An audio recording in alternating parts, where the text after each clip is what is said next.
성경에서 가장 머리가 좋은 사람 하면 누가 떠오르나요? 네, 저도 마찬가지로 여러분 방금 대답하신 것처럼 야곱이 떠오릅니다. 야곱은 굉장히 머리가 좋았죠. 그래서 아버지를 속이고 형인 척 하는데도 성공했고, 또 창세기 30장에 보면은 14년 동안 라반에게 봉사하고 나서 고향으로 돌아갈 때에 라반이 받아들일 만한 제안을 던지죠. 아롱진 것, 또 무늬 있는 것, 이런 게 태어나면 제가 가져가겠습니다. 그럴 때 라반이 흔쾌히 거기에 동의를 합니다. 왜냐하면 그런 무늬가 태어날 가능성은 거의 없기 때문이었어요. 그런데 나뭇가지를 꺾어다가 이 야곱이 굉장히 머리를 잘 쓴 거죠. 그래서 많은 새끼들이 아롱진 것, 줄 있는 것, 그것도 튼튼한 것들만 골라서 부자가 돼서 돌아가는 모습을 볼 수가 있는데, 이 야곱이 얼마나 머리가 좋은지 발견할 수 있는 아주 대표적인 장면이라고 생각이 되어집니다. 야곱은 물론 외모도 굉장히 말끔했던 것으로 보입니다. 형과 대비되는 모습으로 등장하는데, 형은 굉장히 털이 많고 체격이 좀 상남자 같은 그런 스타일이었던 반면에 야곱은 약간 꽃미남 같은 그런 사람이었던 걸로 성경이 묘사를 하고 있지요. 자, 그런데 이렇게 야곱이 머리가 좋은 사람인데 어떤 성격을 가지고 있었냐면 목적성이 굉장히 강한 사람이었어요. 그러니까 성격에 따라서 어떤 분들은 그냥 세월이 흘러가는 대로 좋게 좋게 그냥 사시는 분들이 많이 계시잖아요. 그런데 어떤 사람은 굉장히 목적성이 강합니다. 내가 이것을, 이 목표를 반드시 이루어야 되겠다 하는 목적성이 강한 사람들이 있지요. 이 야곱이 그런 사람이에요. 예를 들어서 야곱은 저 장자권 내가 차지해야 되겠다라는 목적성이 아주 강했지요. 또 라반의 둘째 딸이었던 라헬을 볼 때 저 여자를 꼭 내가 아내로 삼아야 되겠다라는 목적성이 굉장히 강했지요. 그래서 이 목적을 이루기 위해 모든 것을 다 바치게 되는데, 이것이 무엇으로 나타나냐면 대단한 열심으로 나타납니다. 그래서 이 야곱은 머리도 좋은데 열심까지 있는 거예요. 그래서 도망갈 때 모습도 보면 야곱이 얼마나 악착 같은지 알 수가 있고, 라반의 집에서 7년 플러스 7년, 14년을 엄청나게 일을 합니다. 얼마나 열심히 대단한 사람인지 모르고 마지막에 그 아롱진 것, 또 줄무늬 있는 것들을 얻어내기 위해 얼마나 악착같이 일하는지 알 수가 있고, 오늘 본문에도 에서를 맞닥뜨리게 될 때에도 얼마나 철저하게 계획을 세우고 성실하게 준비하는지를 볼 수가 있지요. 여러분, 머리가 좋은데 열심까지 있으면 이런 사람은 정말 대단한 능력을 발휘하거든요. 오늘 이 사회를 이끌어가는 사람들, 영향력 있는 사람들도 보면은 대부분 어떤 사람들이냐면 머리도 좋은데 열심까지 있는 사람들이에요. 이런 사람들 참 감당하기 어렵죠. 대단한 능력을 발휘합니다. 그러나 그에게도 연약함이 있었습니다. 약점이 있었어요. 그게 뭐냐면, 불행하게도 그는 하나님을 경외하기에는 어려서부터 하나님을 경외하는 믿음, 에서와 달리 그런 믿음이 있었지만, 그러나 그것을 믿음의 실행을 할 때에 자신의 힘으로, 자신의 지혜로, 자기의 의로, 자기의 능력으로 열심히 사는 사람이 바로 야곱이었다라는 사실입니다. 자기의 힘으로 무엇인가 목적을 이루려고 하다 보니까 거기다 머리까지 좋으니까 그의 이 단점 혹은 약점이 무엇으로 드러나게 되냐면 속이는 걸로 드러납니다. 심지어 그의 이름이 뭐였냐면 야곱인데, 야곱의 뜻은 속이는 자라는 뜻을 가지고 있지요.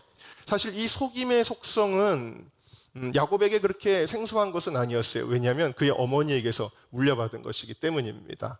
그의 어머니가 친히 아들에게 아버지를 어떻게 속이는지를 알려주었다라는 것은 이 야곱의 죄성이 어머니에게서 물려받은 것임을 알 수가 있어요. 그래서 별 죄책감 없이 익숙해진 죄성이 바로 남을 속이는 것이었지요. 그래서 축복을 사모하는 좋은 마음이라고 할지라도 아버지를 속이고 형 에서를 속였습니다. 여러분들이 이렇게 반문하실 수 있을 거예요. 목사님, 속여가지고 결국은 그래도 잘 된 거 아니에요? 라고 물으실 것 같아요. 왜냐하면 어쨌든 장자의 축복을 받았잖아요. 그래서 야곱은 아브라함과 이삭과 야곱으로 이렇게 계보가 이어지게 된 거 아니겠어요? 그런데 여러분이 이 말씀들을 오해하시면 절대로 안 됩니다. 하나님의 축복의 장자권이 야곱이 아버지와 형을 속였기 때문에 주어졌다고 생각하면 안 된다라는 거예요. 예를 들면 요셉에게 아들이 있는데 므낫세와 에브라임이라는 아들이 있었죠. 근데 므낫세가 형이고 에브라임이 동생입니다. 축복의 장자권이 누구에게로 가야 됩니까? 당연히 므낫세에게로 가야 되잖아요. 그런데 갑자기 아버지가 야곱이 축복을 할 때에 이들의 할아버지죠. 축복을 할 때에 오른손은 에브라임에게, 왼손은 므낫세에게 얹어요. 이것은 무엇입니까? 축복권이라고 하는 것은 철저하게 사람의 행위에 의해서 결정되는 것이 아니라는 거예요. 무엇에 의해 결정되는 거냐면 하나님의 주권이다라는 거예요. 하나님이 결정하시는 거예요. 다시 말하면 꼭 혈연적인 서열에 의해 정해지는 것도 아니고 어떤 축복의 행위 때문에 그 축복이 흘러가는 것도 아니다라는 것입니다. 이것은 하나님의 주권이에요. 다시 말하면 하나님께서 중심을 보실 때에 그래, 네가 축복받을 만하구나 라고 하나님이 결정하시면 그에게로 축복의 권이 간다라는 이야기이죠. 즉 야곱이 이렇게 아버지를 속이지 않았어도 그가 하나님을 경외하는 마음을 가지고 있고 또 장자권을 사모하는 마음만 가지고 있었어도 하나님은 에서에게 이 축복을 주지 아니하고 야곱에게 그냥 주셨을 것이다라는 거예요. 다시 말하면 야곱은 사서 고생하게 되었다. 아버지를 속이고 형을 속이는 바람에 장자의 축복은 어쨌든 받았지만 필요 없는 고생과 연단을 받게 된 것이죠. 다시 말하면 그 좋은 머리로 인간적인 방법을 통해 일을 꾸미고 만들어내다 보니까 그게 그때그때 성공하는 것처럼 보여도, 그게 통하는 것처럼 보여도 실상은 하나님이 그의 성품 때문에 그에게 엄청난 고난과 연단을 허락하시게 된 것입니다. 보십시오. 그가 아버지와 형을 속인 결과가 무엇이었어요? 다시 말하면 야곱이 자신이 스스로 인생의 주인이 되어 자신의 머리로 열심히 뭔가 해보려는 태도의 결과가 무엇이었습니까? 첫 번째로는 두려움 속에 살게 되었어요. 어떤 두려움입니까? 에서에게 쫓기는 두려움이죠. 그리고 다시 만날 때도 극한 두려움의 모습이 오늘 본문에 등장하게 된 것입니다. 에서를 속인 결과 그의 인생에는 두려움이 늘 따라다녀요. 또 한 명의 머리가 좋았던 사람을 예를 들면 다윗입니다. 다윗은 머리가 참 좋은 사람이죠. 간음한 후에 자신의 죄가 드러나는 것이 두려웠어요. 그래서 그 죄를 덮으려고 우리아를 죽이기까지 하는데 그 죽이는 과정도 굉장히 간사했지요. 자, 이와 같이 자기의 죄를 덮었지만 다윗이 과연 두 다리를 쭉 뻗고 잘 수 있었을까요? 그렇지 않습니다. 자신의 죄가 드러날까 봐 그는 두려웠습니다. 죄의 값을 받을까 봐 두려웠다라는 거예요. 두 번째로 야곱이 아버지와 형을 속인 결과는 자기도 속임을 당하는 결과를 경험하게 되어집니다. 첫 번째로는 라반에게 속습니다. 라반에게 죽어라고 7년 동안 일을 한 후에 그토록 사랑하는 여인을 아내로 맞이하는 줄 알았는데 신혼 첫날 밤을 깨어보니 옛날에는 조명이 없어서 정말 깜깜했나 봅니다. 자기와 함께 동침한 여자가 라헬이 아니라 레아라는 사실을 알고 기가 막혀 하지요. 그래서 그는 마음에도 없는 결혼 생활을 무려 7년 동안이나 하게 되었습니다. 또 그 이후에 라헬을 아내로 맞이했지만 그 가정에는 레아와 라헬이라는 두 여자의 갈등으로 불행이 연속이었습니다. 또 그는 라반에게 속았을 뿐만 아니라 아들들에게 속습니다. 아버지를 속였었는데 이제 아버지 된 그가 아들들에게 속지요. 야곱은 가장 사랑하는, 편애하는 아들이 있었는데 요셉이었습니다. 그런데 어느 날 이 요셉의 형들, 아들들이 야곱에게 와서 피가 묻은 요셉의 채색 옷을 보여주는 겁니다. 아버지, 요셉이 짐승에게 뜯겨 죽었습니다. 그 옷을 볼 때 너무나도 분명한 증거, 피가 묻어 있는 그 헝겊들을 볼 때에 야곱은 정말 가슴을 치며 애통해하고 슬퍼하였어요. 모든 자녀가 위로하였지만 그 위로가 통하지 않았다. 얼마나 그의 마음이 슬퍼했는지 내가 음부에 내려가리라. 음부에 내려가서 내가 죽어서라도 아들에게 가리라. 라면서 울었고 이 야곱의 자기 자식이 살아있는 아들이 죽은 줄 알고 보낸 그 세월이 13년이었어요. 얼마나 이 야곱이 비참한 마음으로 살아갔는지 모르지요. 그래서 그 머리 좋고 열심히 있었던, 무엇을 해도 성공하는 것 같았던 이 야곱이 노년에 바로왕 앞에서 이렇게 고백을 했어요. 내가 여태까지 살아온 세월이 험악했습니다. 저는 험악한 인생을 살았습니다. 라고 그가 그렇게 고백을 하였어요. 어쨌든 그렇게 사는 야곱이 산전수전 다 겪은 후에 드디어 약속의 땅에 들어가기 직전입니다. 근데 하나님은 그 약속의 땅에 그냥 들어가지 못하게 하시죠. 어디에 서게 하십니까? 바로 오늘 본문의 야복 강가에 이 야곱을 세우십니다. 어떤 상황일까요? 그동안 수많은 수단을 부려서 자신의 머리로 위기를 모면하고 자신의 부를 창출하여 정말 그 시대에는 영향력 있는 부자가 될 수 있었던 그 야곱이 지금은 모든 인간적인 수단과 방법을 다 동원해도 도저히 자기 힘으로는 해결할 수 없는 절체절명의 순간에 서게 된 것입니다. 그래서 그가 그 야복 강가에서 홀로 남아 하나님께 매달립니다. 하나님 도와주세요. 하나님 저에게 힘을 주세요. 하나님 저에게 용기를 주세요. 아마도 그렇게 기도를 했겠죠. 그런데 하나님은 야곱에게 힘을 주셨나요? 하나님은 그를 위로하셨나요? 하나님이 그곳에서 야곱에게 용기를 주셨습니까? 그에게 치유 회복을 주시거나 부와 명예를 그에게 그 야복 강가에서 주셨을까요? 아닙니다. 반대로 하나님은 그 야복 강가에서 야곱을 꺾으셨습니다. 야곱의 환도뼈, 엉덩이뼈죠. 그 뼈가 부러지면 사람이 제대로 서기도 힘든 것이죠. 그 대단했던 야곱이 다리를 절 정도로 하나님은 그 야곱을 야복 강가에서 꺾으셨다라는 것입니다. 아니 이게 무슨 말입니까? 하나님이 야곱을 버리신 것입니까?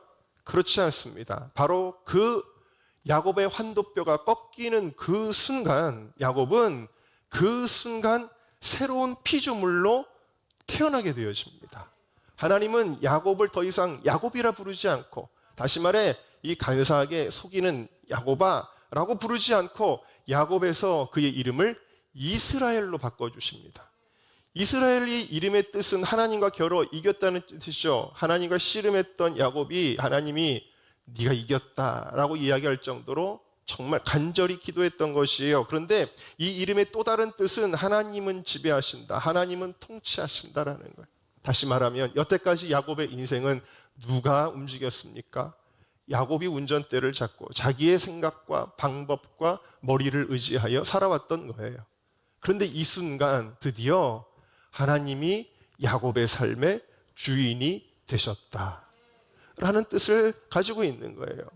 여러분, 아무리 머리가 좋고 아무리 열심히 있는 자라고 할지라도 정말 내 열심으로 내가 원하는 대로 살아가는 것이 아니라 하나님께서 원하시는 대로 쓰임받기 위해서는 반드시 통과하는 자리가 바로 이 야복 강가다라는 사실입니다. 어떤 의미에서 그럴까요? 첫 번째로 이 야복 강가는 하나님과 홀로 대면하는 시간이다라는 거예요. 자, 24절을 같이 읽습니다. 시작. 야곱은 홀로 남았더니. 여러분, 이 야복 강가는 홀로 남겨진 시간이었어요. 이제는 그 누구도 더 이상 의지할 수 없는 순간, 이제 하나님과 나, 바쁜 사람들, 머리가 좋은 사람들, 일을 왕성하게 하는 사람들은 정말 바쁘죠. 많은 사람들을 만나고 분주합니다. 잠이 모자라지요. 정말 1시간이 모자란 그런 사람들이 많습니다. 그런데 하나님은 결국 그러한 야곱들을 어디로 끌고 가시냐면 하나님과 나 외에는 아무도 없는 그 시간으로 끌고 가시는 것입니다. 사실 야곱이 이 순간에 바로 이스라엘의 축복을 받았던 것은 아니에요. 그 이후에도 몇 가지 과정들이 있는데 33장에는 에서와 아슬아슬하게 재회하는 장면이 나오고 34장에는 세겜성의 불행한 사건이 등장하죠. 그리고 나서 이 위기를 다시 한번 겪은 이후에 하나님께서 야곱에게 뭐라고 말씀하셨냐면 너 베델로 올라가라 라고 말씀을 하셨어요. 그리고 나서 다시 네 이름을 이스라엘로 하리라 그랬어요. 그러니까 진정한 이스라엘이 되기 위해서 이런 과정들이 좀 필요했는데요. 자, 베델로 올라가라 명하신 최종 목적은 뭐였냐면 바로 단을 쌓기 위해서였어요. 예배 때문이었다라는 거예요. 창세기 28장 22절에 야곱이 고향을 떠나올 때 하나님께 드렸던 그 서원의 내용 그대로 베델에서 하나님 앞에 예배자로 서는 것이었어요. 여러분, 우리는 하나님을 위해서 뭔가 자꾸 하려고 하지요. 그 명분을 가지고 우리는 뭔가 자꾸 하려고 하는데 물론 좋습니다. 그러나 야곱의 우선적 사명이 있었으니 그것은 예배였다라는 거예요. 예배였다. 여러분, 아무리 대단한 일, 모든 대단한 일의 출발점은 다 예배입니다. 예배로부터 출발하는 거예요. 하나님이 야곱을 꺾으신 이유는 무엇입니까? 너 나와 대면하자라는 거예요. 나와 대면하는 시간을 갖자라는 것입니다. 하나님이 우리를 꺾으시는 이유는 하나님과의 대면, 예배입니다.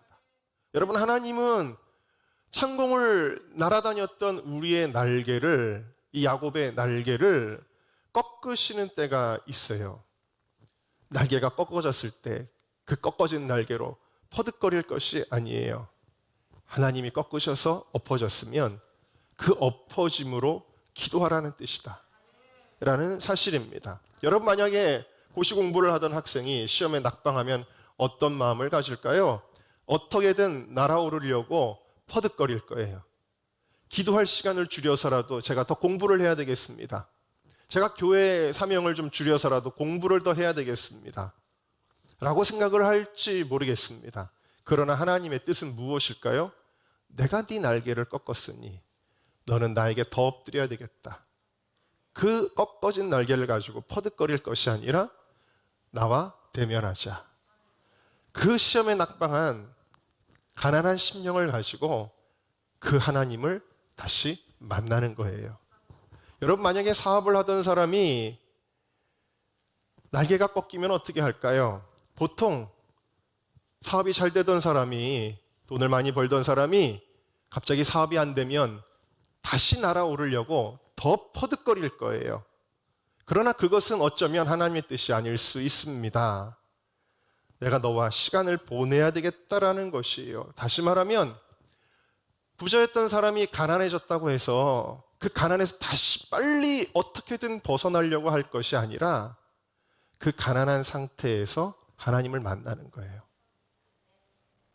그 가난한 위치에서 하나님과의 대면하는 시간을 갖는 것입니다. 구태여 신앙생활은 뒷전을 하고 다시 날아오르려고 퍼득거릴 것이 아니다라는 것입니다. 우리의 건강이 꺾일 때도 있습니다. 여러분, 두려워하지 마세요. 야복강가에 선 것입니다. 지금은 그 연약한 상태로 주님을 만나는 거예요. 이제부터 주님과의 영적인 씨름이 시작하는 거예요. 그리고 하나님은 네가 나에게 이겼다 라고 말씀하실 것입니다. 오히려 이스라엘로 변화되는 놀라운 축복의 시간이 될 것이라는 이야기입니다. 여러분, 야복강가에서 주님과 깊이 오래 대면하는 여러분들이 되시기를 주의 이름으로 축원합니다. 두 번째로 이 야복강가는 이런 의미를 가지고 있어요. 함께 읽을까요? 시작. 나는 죽고 예수로 살라. 하나님이 이렇게 말씀하시는 거예요. 너가 머리가 좋은 것 같으냐? 너가 열심히 있어서 뭐든지 이뤄낼 것 같으냐? 아니다. 너는 아무것도 아니다. 훅 불면 날아가는 게 우리 인생 아니겠어요? 내가 너를 붙들지 않으면 너는 아무것도 아니야. 내가 너를 축복하지 않으면 너는 아무것도 아니다. 그래서 하나님은 우리를 사용하시기 위해 아까도 말씀드렸죠.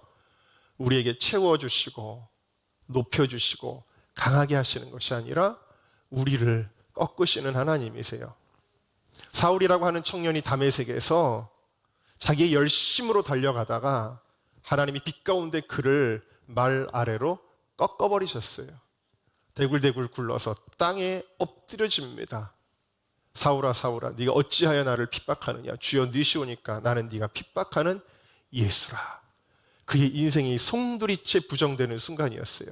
내가 여태까지 하나님을 위해서 열심히 살아왔는데 하나님은 그것이 나를 향한 핍박이었다라고 말씀하셨지요. 그리고 그의 눈이 멀었습니다.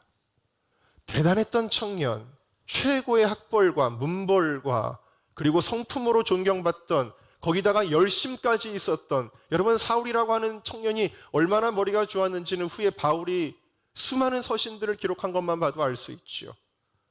대단했던 사울의 눈을 멀게 하셨습니다. 아무것도 할 수 없는 답답한 지경이 되었습니다. 그렇게 3일 동안 자아의 죽음을 경험하고 나서 아나니아가 기도할 때에 그의 눈이 떠졌지요. 그가 바로 회당에 나갑니다. 그러면서 자기가 방금 만났던 예수 그리스도를 강력하게 증거하는데 그의 증거가 얼마나 강하고 놀라웠던지 듣는 사람들마다 이 사울의 연설에 굴복하게 되었어요. 그런데 하나님이 이번에는 더 큰 핍박을 그에게 주셔서 어떻게 하셨어요? 3년이나 광야에서 은둔하게 하셨습니다. 이 사울을 하나님이 꺾으시는 거예요. 이 꺾임의 과정이 굉장히 길었죠.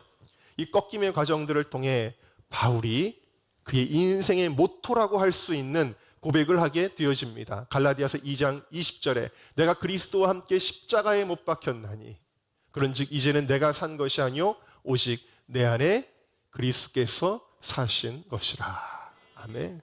나는 죽었습니다. 오직 내 안에는 이제 예수 그리스도가 사십니다.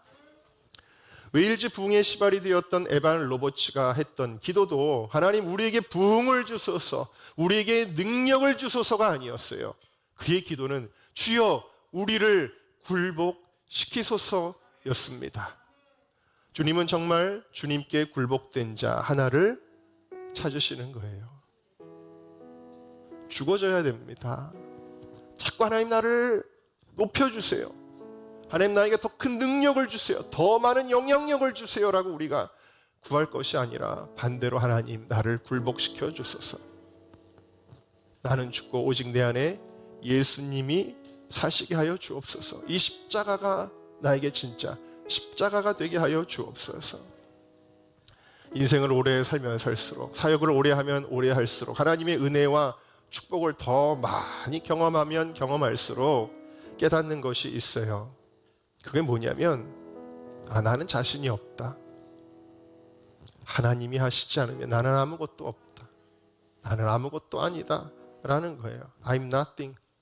나는 정말 아무것도 아닙니다. 여러분, 세우시는 분도 하나님이시고 낮추시는 분도 하나님이세요.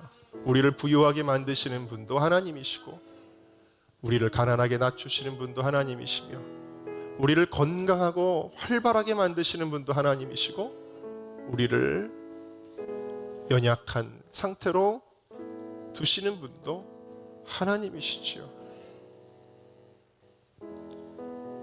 내 의지로 된 것이 아니라는 거예요. 내 노력으로, 내 방법으로, 세상 사람들이 말하는 그 통하는 방법으로 된 것이 아니라는 이야기입니다. 하나님이 하신 일이기 때문에 때로는 기적과 역사와 은혜가 나타나도 제 마음속에 항상 이게 있어요. 뭐냐면 내가 하나님의 영광을 조금도 빼앗지 않겠다. 그렇게 고백을 해요. 근데 여러분 아세요? 주님이 하셨습니다라고 고백하면 사람들이 최 목사님이 참 겸손하시구나 라고 말하겠지라는 것도 생각이 나요. 그러면 나름대로 그래 나는 겸손한 사람이야 라는 더 큰 교만이 내 마음속에 들어올 수도 있는구나. 그래서 고백하는 거예요. 하나님 아닙니다. 내가 하나님이 하신 일들에 대하여 그 하나님의 영광을 내가 손톱만큼도 가져가지 않게 하옵소서. 오늘도 주님은 나같이 형편없고 모자라고 부족한 자를 나 같으면 안 쓸 텐데 근데 하나님은 오늘도 들어서 쓰시는구나. 뭘 자랑할 수 있겠어요? 그저 하나님의 영광 돌릴 것밖에는 없지요. 여러분 오늘 이 시간 우리가 나만의 바벨탑을 쌓고 있었다면 하나님 이걸 좀 지켜주세요 라고 기도할 것이 아니라 하나님 오늘 이 나의 바벨탑을 무너뜨려 주십시오.